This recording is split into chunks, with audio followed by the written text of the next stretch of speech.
ಆತ್ಮೀಯ ವಿದ್ಯಾರ್ಥಿಗಳೇ ಹಾಗೂ ಸ್ಪರ್ಧಾರ್ಥಿಗಳೇ, ನಾನು ನಿಮ್ಮ ಅಂಬರೀಷ್ ಗೋಂದಳಿ ಹಾಗೂ ತಮಗೆಲ್ಲರಿಗೂ ಅಂಬರೀಷ್ ಗೋಂದಳಿ ಶೈಕ್ಷಣಿಕ ಯೂಟ್ಯೂಬ್ ಚಾನಲ್ಗೆ ಆತ್ಮೀಯವಾದಂಥ ಸ್ವಾಗತ.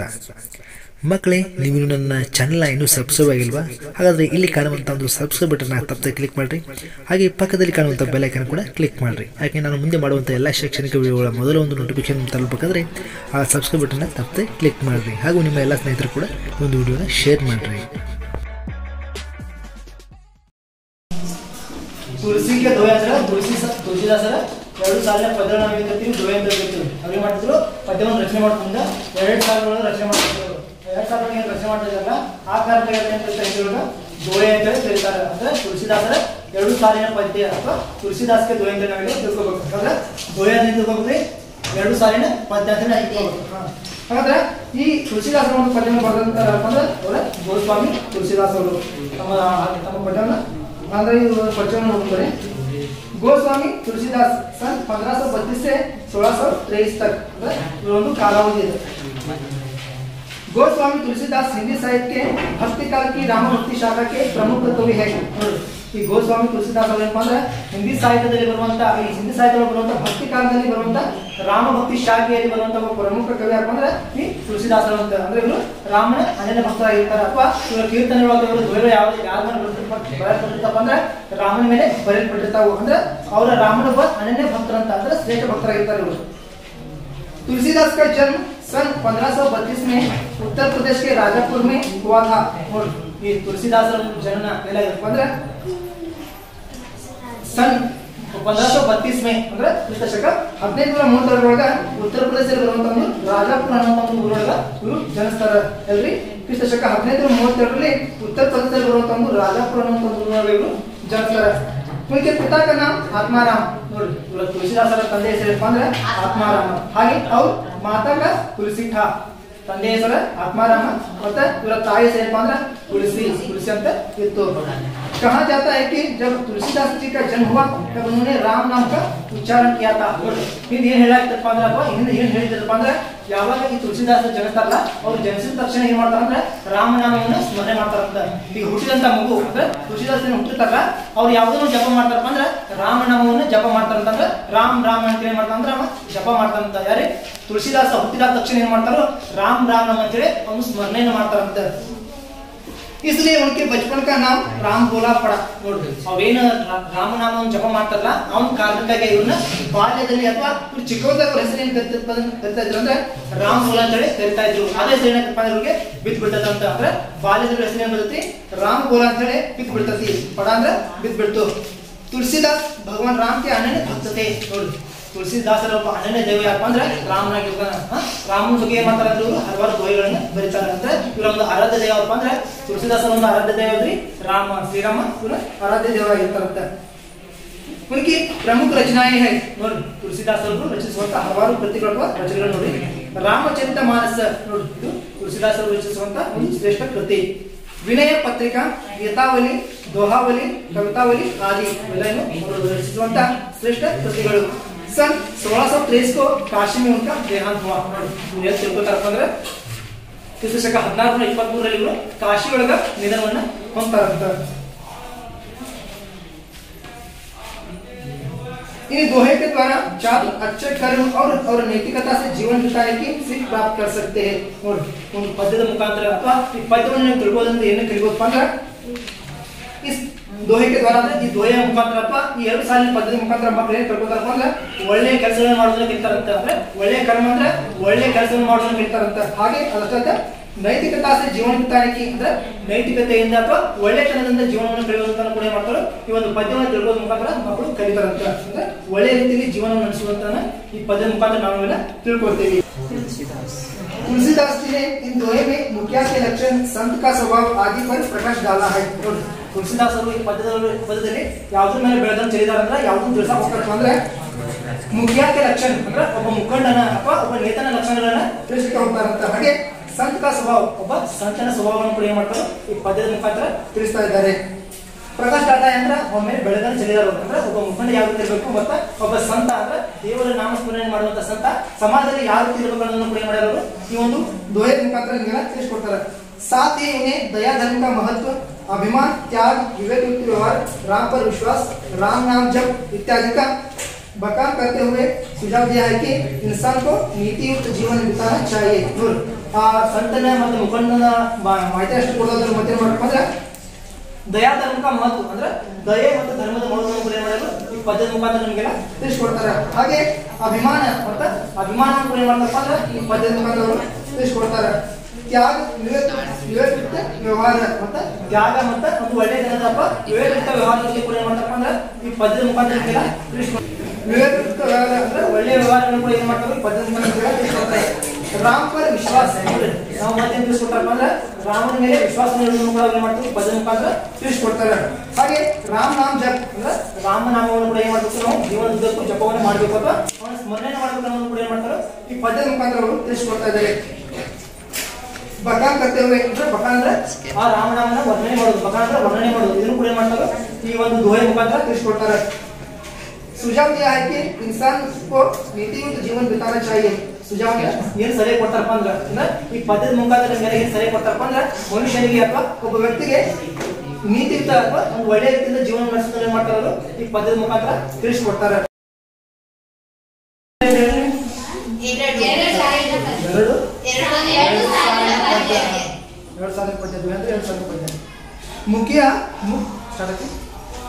मुखिया मुख सो चाहिए खान पान को एक, पाले पोसे सकल अंग तुलसी सहित विवेक। प्रस्तुत दोहे में तुलसीदास मुख अर्थात मुंह और मुखिया दोनों के स्वभाव की समानता दर्शाते हुए लिखते हैं कि मुखिया को मुंह के समान होना चाहिए। ಒಂದು ಪ್ರಸ್ತುತ ದೋಹೆಯಲ್ಲಿ ಅಥವಾ ಪ್ರಸ್ತುತ 2000 ಪದ್ಯದೊಳಗ ಈ ತುಳಸಿದಾಸ್ ಅವರು ಏನು ಹೇಳಕ್ ಇಷ್ಟಪಡ್ತಾರಪ್ಪ ಅಂದ್ರೆ ಒಬ್ಬ ಮುಖಂಡನಿಗೆ ಅಥವಾ ಒಂದು ಸಮಾಜದ ನಾಯಕನಿಗೆ ಅವ ಯಾವ ರೀತಿ ಬಾಳಬೇಕು ಅಥವಾ ಅವ ಯಾವ ರೀತಿ ಇರಬೇಕು ಅನ್ನೋದನ್ನ ತಿಳಿಸ್ಕೊಡ್ತಾರೆ ಅವರು। ಅವ್ರನ್ನ ಆ ಸಮಾಜದ ಮುಖಂಡನ ಯಾರು ಉಳಿಸ್ತಾರಪ್ಪ ಅಂದ್ರೆ ಒಬ್ಬ ಮನುಷ್ಯನ ಬಾಯಿ ಉಳಿಸ್ತಾರ ಅವರು। ಯಾರು ಉಳಿಸ್ತಾರ್ರಿ? ಮನುಷ್ಯನ ಬಾಯಿ ಯಾವ ರೀತಿ ಕಾರ್ಯಗಳನ್ನು ಮಾಡುತ್ತಲ್ಲ ಆ ಬಾಯಿಗೆ ಈ ಒಬ್ಬ ಮುಖಂಡನನ್ನ ಅಥವಾ ಒಬ್ಬ ಮನೆಯ ನಾಯಕನನ್ನ ಹೋಲಿಕೆ ಮಾಡ್ತಾರೆ। ಅದೇ ರೀತಿ ಒಂದು ಬಾಯಿ ಯಾವ ರೀತಿ ಕಾರ್ಯಗಳನ್ನು ಮಾಡ್ತಲ್ಲ ಅದಕ್ಕೆ ಈ ಒಂದು ವ್ಯಕ್ತಿನ ಹೋಲಿಕೆ ಮಾಡಿ ಅದನ್ನ ಎರಡು ಏನ್ ಮಾಡ್ತಾರ ಅವರು ಹೋಲಿಕೆ ಮಾಡಿ ಅವ್ರನ್ನ ವರ್ಣಿಸ್ತಾರ ಅವರು। ಯಾರು ವರ್ಣಿಸ್ತಾರ್ರಿ? ಆ ಮುಖಂಡನನ್ನ ವರ್ಣನೆ ಮಾಡ್ತಾರೆ। ಅದೇ ಮಾಡ್ತಾರೆ ನೋಡ್ರಿ। मुखिया को मुंह के समान होना चाहिए। मुखिया ಅಂದ್ರೆ ಮುಖಂಡ ಅಥವಾ ಒಂದು ಸಮಾಜದ ನಾಯಕ ಆಗಿರಬಹುದು ಅಥವಾ ಒಬ್ಬ ಮನೆಯ ನಾಯಕನಾಗಿರಬಹುದು। ಆ ಒಬ್ಬ ಮನೆಯ ನಾಯಕ ಯಾವ ರೀತಿ ಇರಬೇಕು ಅಂದ್ರೆ ಬಾಯಿ ಇರ್ತದಲ್ಲ ಆ ಬಾಯಿ ರೀತಿ ಜೀವನವನ್ನು ಮಾಡಬೇಕು ಅಂತ ಅವರು ಯಾವ ಕಾರಣ ಹೇಳ್ತಾರೆ ನೋಡ್ರಿ। मुंह खाने पीने का काम अकेला करता है, लेकिन वह जो खाता पीता है उससे शरीर के सारे अंगों का पालन पोषण करता है। ನೋಡಿ ಆ ಬಾಯಿಗೆ ಆ ನಾಯಕನ ಯಾರು ಬಗ್ಗೆ ಮಾಡ್ತಾರಪ್ಪ ಅಂದ್ರೆ ಆ ಬಾಯಿ ಏನ್ ಮಾಡ್ತೈತ್ರಿ ಒಬ್ಬ ಮನುಷ್ಯನ ಬಾಯಿ ಏನ್ ಮಾಡ್ತೈತಿ ಅಂದ್ರೆ ತಿನ್ನುವಂತ ಕಾರ್ಯವನ್ನ ಮತ್ತೆ ಏನಾದ್ರು ಕುಡಿಯುವಂತ ಕಾರ್ಯವನ್ನ ಅದೊಂದ ಮಾಡುತ್ತಂತ್ರಿ। ಏನ್ ಮಾಡ್ತೈತ್ರಿ ಬಾಯಿ ತಿನ್ನುವಂತ ಕಾರ್ಯವನ್ನ ಮತ್ತೆ ಕುಡಿಯುವಂತ ಕಾರ್ಯವನ್ನ ಅದೊಂದ ಮಾಡ್ತೈತಿ। ಅದೊಂದ ಮಾಡಿ ಏನ್ ಮಾಡ್ತಂದ್ರೆ ಶರೀರದ ಇತರೆ ಅಂಗಗಳನ್ನ ಅಥವಾ ಶರೀರದಲ್ಲಿರುವಂತಹ ಬೇರೆ ಬೇರೆ ಅಂಗಗಳನ್ನ ಏನ್ ಮಾಡ್ತೈತಿ ಅದು ಪಾಲನೆ ಪೋಷಣೆ ಮಾಡ್ತೈತಿ। ಅದು ಯಾವುದೇ ಸ್ವಾರ್ಥ ಇರುವುದಿಲ್ಲ ಬಾಯಿ ಏನ್ ಮಾಡ್ತೈತಿ ಇದು ನನ್ನ ಭಾಗ ಅಲ್ಲ, ಅದು ನನ್ನ ಭಾಗ ಅಲ್ಲ, ಅದನ್ನ ನಾನು ಪಾಲನೆ ಪೋಷಣೆ ಮಾಡಬಾರ್ದು ಅಂತ ಹೇಳಿ ಅದೆಲ್ಲಕ್ಕೂ ಒಂದೇ ಒಂದು ಗುಣವನ್ನು ತೋರಿಸ್ತಾ ಏನ್ ಮಾಡ್ತಂದ್ರೆ ಆ ಎಲ್ಲಾ ಶರೀರದ ಅಂಗಗಳನ್ನ ಪಾಲನೆ ಪೋಷಣೆ ಮಾಡ್ತೈತಿ। ಏನ್ ಮಾಡ್ತೈತಿ ಆ ಬಾಯಿ ಶರೀರದ ಎಲ್ಲಾ ಅಂಗಗಳ ಪಾಲನೆ ಪೋಷಣೆಯನ್ನ ಮಾಡ್ತೈತಿ। ಅಲ್ಲೇ ಆ ಬಾಯಿಗೆ ಯಾವುದು ಸ್ವಾರ್ಥ ಭಾವನೆ ಇರಂಗಿಲ್ಲ, ಅದು ನಿಸ್ವಾರ್ಥದ ರೀತಿಯಲ್ಲಿ ಏನ್ ಮಾಡ್ತಂದ್ರೆ ಆ ಶರೀರದ ಇದರ ಅಂಗಗಳನ್ನ ಪಾಲನೆ ಪೋಷಣೆ ಮಾಡ್ತೈತಿ। ಅದೇ ರೀತಿ ಒಬ್ಬ ಮುಖಂಡ ಅಥವಾ ಅದೇ ರೀತಿ ಒಬ್ಬ ನಾಯಕ ಏನ್ ಮಾಡಬೇಕು ಅಂದ್ರೆ ತನ್ನ ಯಾವುದೇ ಸ್ವಾರ್ಥವನ್ನು ತೋರಿಸ್ತ ಅಥವಾ ಆ ಜನ ನನ್ನವರಲ್ಲ, ಈ ಜನ ನನ್ನವರಲ್ಲ, ಅಥವಾ ಈ ಮನೆಯ ಕುಟುಂಬದ ಸದಸ್ಯರು ನನ್ನವರಲ್ಲ, ಆ ಸದಸ್ಯರು ನನ್ನವರಲ್ಲ ಅಂತ ಏನ್ ಮಾಡ್ಬೇಕಂದ್ರೆ ತಾನು ದುಡಿದಿರುವಂತಹ ಫಲವನ್ನು ಅಥವಾ ಫಲಾಫಲವನ್ನು ಏನ್ ಮಾಡ್ಬೇಕು ಸ್ವಾರ್ಥತೆ ಇಲ್ಲದೆ ನಿಸ್ವಾರ್ಥತೆಯಿಂದ ಅವ್ರಿಗೆಲ್ಲ ಹಂಚ್ಕೊಂಡು ತಿನ್ಬೇಕಂತ ಹೇಳ್ತಾರೆ। ಹೌದಲ್ಲ ಏನ್ ಮಾಡ್ತಾರಂದ್ರೆ ಆ ಬಾಯಿ ಯಾವ ರೀತಿ ಸ್ವಾರ್ಥತೆಯನ್ನ ಇಲ್ಲದೆ ಅಥವಾ ನಿಸ್ವಾರ್ಥ ರೀತಿ ಯಾವ ರೀತಿ ಪಾಲನೆ ಪೋಷಣೆ ಮಾಡುತ್ತಲ್ಲ ಅದೇ ರೀತಿ ಒಬ್ಬ ಮುಖಂಡ ಅಥವಾ ಒಬ್ಬ ಮನೆ ನಾಯಕ ಏನ್ ಮಾಡ್ಬೇಕಂದ್ರೆ ಯಾವ ಸ್ವಾರ್ಥ ಭಾವನೆ ಇರುವಾಗ ತನ್ನ ಪಟ್ಟಿರುವಂತಹ ಲಾಭಗಳನ್ನ ಅಥವಾ ಫಲಾಪೇಕ್ಷೆಗಳನ್ನ ನೋಡ್ಬೇಕು ಎಲ್ಲರೂ ಕೊಟ್ಟು ತಾನು ಕೂಡ ಹಂಚ್ಕೊಂಡು ತಿನ್ಬೇಕಂತೇಳಿ ಆ ಬಾಯಿಗೆ ಅವ್ರು ಏನ್ ಮಾಡ್ತಾರೆ ಅಂದ್ರೆ ಹೋಲಿಕೆಯನ್ನು ಮಾಡ್ತಾರೆ। लेकिन वह जो खाता पीता है उससे शरीर के सारे अंगों का पालन पोषण करता है। ನೋಡಿ ಆ ಬಾಯಿ ಏನ್ ಮಾಡತ್ರಿ ತಾನು ತಿನ್ನುವಂತ ಕಾರ್ಯ ಕುಡಿಯುವಂತ ಕಾರ್ಯ ತಾನು ಒಂದೇ ಮಾಡಿ ಮಾಡ್ತಂದ್ರೆ ಶರೀರದಲ್ಲಿರುವಂತಹ ಇತರೆ ಅಂಗಗಳ ಪಾಲನೆ ಪೋಷಣೆನ ಮಾಡ್ತಕ್ಕಂತ। तुलसी की राय में मुखिया को भी ऐसे ही विवेकवान होना चाहिए। तुलसी की राय ಅಂದ್ರೆ ದಾರಿ, ತುಳಸಿದಾಸನ ಒಂದು ದಾರಿಯಲ್ಲಿ ಅಥವಾ ಪಥದಲ್ಲಿ ಒಬ್ಬ ಮುಖಂಡನ ಏನ್ ಮಾಡ್ಬೇಕಂದ್ರೆ ಇದೇ ರೀತಿ ಜೀವನ ನಡೆಸಬೇಕಂತ ಹೇಳ್ತಾರೆ ಅವರು। ತುಳಸಿದಾಸನ ಒಂದು ಪಥದಲ್ಲಿ ಅಥವಾ ದಾರಿ ಒಳಗೆ ಏನ್ ಮಾಡ್ಬೇಕಂದ್ರೆ ಒಬ್ಬ ಮುಖಂಡ ಅಥವಾ ಒಬ್ಬ ಸಮಾಜ ಮುಖಂಡ ಏನ್ ಮಾಡ್ಬೇಕಂದ್ರೆ ಆ ಬಾಯಿ ರೀತಿಯೊಳಗೆ ಜೀವನವನ್ನು ನಡೆಸಬೇಕಂತೇಳಿ ತುಳಸಿದಾಸರು ತಿಳಿಸ್ಕೊಡ್ತಾರೆ। कि वह काम अपनी तरह से करे लेकिन उसका फल सभी में बांटे। ನೋಡಿ ಅವ काम अपनी तरह से करे ಅಂದ್ರೆ ಆ ಕೆಲಸ ಏನ್ ಮಾಡ್ಬೇಕಂದ್ರೆ ತಾನು ಒಬ್ಬನೇ ಮಾಡ್ಬೇಕಂತ ಹೇಳ್ತಾರೆ ಅವರು। ಆ ಕೆಲಸ ಅಷ್ಟು ಹಂಚ್ಕೊಡ್ದಾಗ ಏನ್ ಮಾಡ್ಬೇಕಂದ್ರೆ ತಾನು ಒಬ್ಬನೇ ಮಾಡಿ ಅದರ ಒಂದು ಫಲಾಫಲಗಳನ್ನು ಏನ್ ಮಾಡ್ಬೇಕಂದ್ರೆ ಎಲ್ಲರಿಗೂ ಹಂಚ್ಕೊಂಡು ತಿನ್ಬೇಕಂತ ಹೇಳ್ತಾರೆ ಅವರು। ನೋಡಿ जड़ चेतन गुण दोषमय विश्व किनी करता संत हंस गुण गहाई पै परिहरी वारी विकार करने पर होंगे।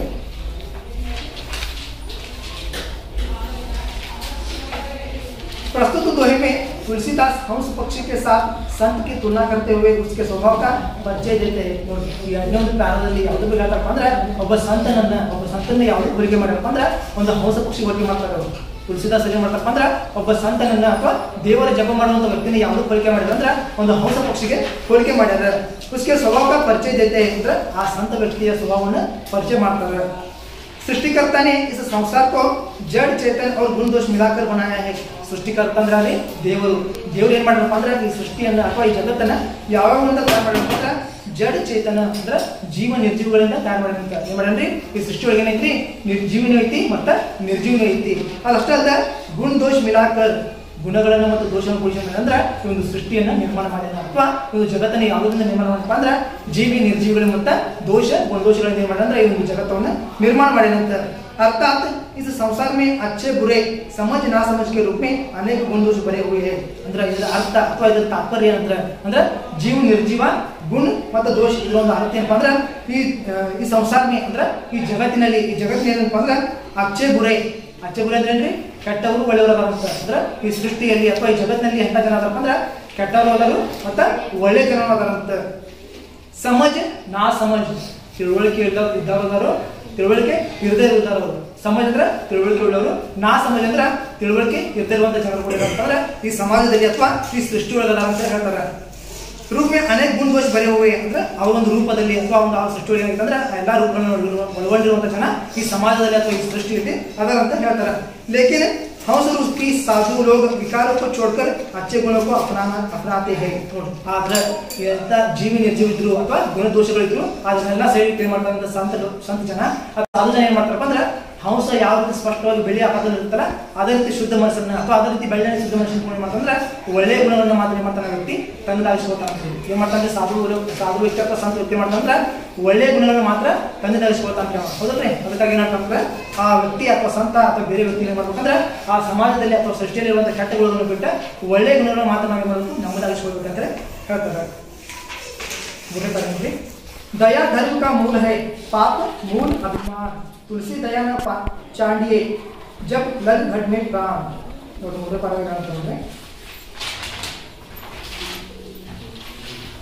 प्रस्तुत दोहे में तुलसीदास ने स्पष्टतः बताया है कि दया धर्म का मूल है। ಈ ಪ್ರಸ್ತುತ ದೋಹೆಯಲ್ಲಿ ಅಥವಾ ಈ ಪ್ರಸ್ತುತ 2 ಸಾಲಿನ ಪದಗಳಿವೆ ತುಳಸಿದಾಸ್ ಅವರು ಸ್ಪಷ್ಟವಾಗಿ ಏನು ಹೇಳಕ್ಕೆ ಇಷ್ಟಪಡ್ತಾರಪ್ಪ ಅಂದ್ರೆ ದಯಾ ಏನಪ್ಪ ಅಂದ್ರೆ ಧರ್ಮದ ಮೂಲ ಅಂತ ಹೇಳ್ತಾರೆ। ಏನ್ರಿ ದಯಾ ಮಾಡೋದೇನಪ್ಪ ಅಂದ್ರೆ ಒಂದು ಧರ್ಮದ ಮುಖ್ಯ ಮೂಲವಾಗಿ ಹೇಳ್ತಾರೆ। ನಾವು ಧರ್ಮ ಜಾತಿ ಅಂತ ಪದಾರ್ಥ ಆರ್ತಿ ನಾವು ಮಾಡಿದ್ರೆ ಪ್ರಾಣಿಗಳಲ್ಲಿ ಆಗಿರ್ಬೋದು ಅಥವಾ ಬಡಬಗ್ಗರ ಒಂದು ದಯೆ ಅವ್ರ ಮೇಲೆ ದಯೆ ತೋರಿಸಿದ್ರಪ್ಪ ಅಂದ್ರೆ ನಮ್ಗೆ ದೇವ್ರ ಕಾಣ್ತಾ ಅಂತ ಹೇಳ್ತಾರೆ ನಾವು ಆ ಬಡಬಗ್ಗರ ಸೇವೆ ಮಾಡಿದಾಗ ನಾವು ದೇವರ ದಿನ ಅಂತಂದ್ರೆ ಏನಂತ ನಮ್ಗೆ ಪುಣ್ಯ ಸಿಗಂಗಿಲ್ಲ ಏನು ಸಿಗಂಗಿಲ್ಲ। ಅದಕ್ಕಾಗಿ ನಾವೇನ್ ಮಾಡ್ಬೇಕು ಅಂದ್ರೆ ಪ್ರಾಣಿಗಳ ಮೇಲೆ ಆಗಿರ್ಬೋದು ಅಥವಾ ಬಡಬಗ್ಗರ ಮೇಲೆ ನಾವು ದಯೆ ತೋರಿಸಿದಾಗ ನಮ್ಗೆ ದೇವ್ರ ಕಾಂತ ಅಂತೇಳಿ ಅವನ ಅರ್ಥವನ್ನು ಸ್ಪಷ್ಟವಾಗಿ ಹೇಳಕ್ಕೆ ಇಷ್ಟಪಡ್ತಾರೆ। ದಯಾ ಧರ್ಮ का मूल है और अभिमान पाप का। ನೋಡಿ ಅಭಿಮಾನ ಅಂದ್ರೆ ಗರ್ವ ಕೊಡೋದೇನದೊಂದು ಪಾಪ ಅಂತ ಹೇಳ್ತಾರೆ ಅವರು। ದಯಾ ಧರ್ಮ ಐತಿ ಮತ್ತೆ ನಾವು ಗರ್ವ ಕೊಡೋದು ಅಥವಾ ಜಂಬ ಕೊಡೋದು ಅದ ದೊಡ್ಡ ಪಾಪ ಅಂತ ಹೇಳ್ತಾರೆ। ಅಭಿಮಾನ ಅಂದ್ರೆ ಏನ್ರಿ ಗರ್ವ ಅಥವಾ ಜಂಬ ನಾವು ಜಂಬದಿಂದ ವರ್ತಿಸಿದ್ವಾದ ಏನಪ್ಪಾ ಅಂದ್ರೆ ಅದು ದೊಡ್ಡ ಪಾಪ ಅಂತೇಳಿ ತುಳಸಿದಾಸರು ಹೇಳ್ತಾರೆ। इसलिए कवि कहते हैं कि जब तक शरीर में प्राण है तब तक मानव को अपना अभिमान छोड़कर दयालु बने रहना चाहिए। ನೋಡಿ ಆದ್ರಿಂದ इसलिए ಅಂದ್ರೆ ಆದ್ರಿಂದ ತುಳಸಿದಾಸರು ಏನು ಹೇಳಕ್ಕೆ ಇಷ್ಟಪಡ್ತಾರಪ್ಪ ಅಂದ್ರೆ जब तक शरीर में प्राण है जब तक ಅಂದ್ರೆ ಎಲ್ಲಿಯವರೆಗೆ ನಮ್ಮ ಶರೀರದಲ್ಲಿ ಪ್ರಾಣ ಇರುತ್ತಲ್ಲ ಅಲ್ಲಿವರೆಗೂ ನಾವು ಏನು ಮಾಡಬೇಕು ಅಂದ್ರೆ ಮಾನವ अपना अभिमान छोड़कर दयालु बने रहना चाहिए। ಅಂದ್ರೆ ಎಲ್ಲಿವರೆಗೂ ನಮ್ಮ ಶರೀರದಲ್ಲಿ ಪ್ರಾಣ ಇರುತ್ತಲ್ಲ ಅಲ್ಲಿವರೆಗೂ ನಮ್ಮಲ್ಲಿ ಇರುವಂತಹ ಗರ್ವವನ್ನು ಅಥವಾ ಜಂಬವನ್ನು ಬಿಟ್ಟು ನಾವು ಏನು ಮಾಡಬೇಕಂದ್ರೆ ದಯಾಗುಣವನ್ನು ತೋರಿಸಬೇಕಂತ ಹೇಳ್ತಾರೆ ಅವರು। ಅಂದ್ರೆ ಒಬ್ಬ ವ್ಯಕ್ತಿ ಏನು ಮಾಡ್ಬೇಕ್ರಿ ಅದು ಎಲ್ಲಿವರೆಗೂ ಆ ವ್ಯಕ್ತಿಯಲ್ಲಿ ಎಲ್ಲಿವರೆಗೂ ಪ್ರಾಣ ಇರುತ್ತಲ್ಲ ಆ ವ್ಯಕ್ತಿ ಅಲ್ಲಿವರೆಗೆ ಏನು ಮಾಡ್ಬೇಕಂದ್ರೆ ಕೆಟ್ಟ ಗುಣಗಳನ್ನ ಅಥವಾ ಜಂಬದ ಗುಣವನ್ನು ಬಿಟ್ಟು ಮಾಡಬೇಕು ಇತರರಲ್ಲಿ ಅಥವಾ ಪ್ರಾಣಿಗಳ ಮೇಲೆ ದಯೆ ತೋರಿಸ್ಬೇಕಂತ ಹೇಳಿ ಈ ಮೂರನೇ ಪಾಠ ತಿಳಿಸ್ತಾರೆ। तुलसी साकी विपत्ति के विद्या विनय विवेक साहस सुकृति सुसत्यव्रत राम भरोसे के।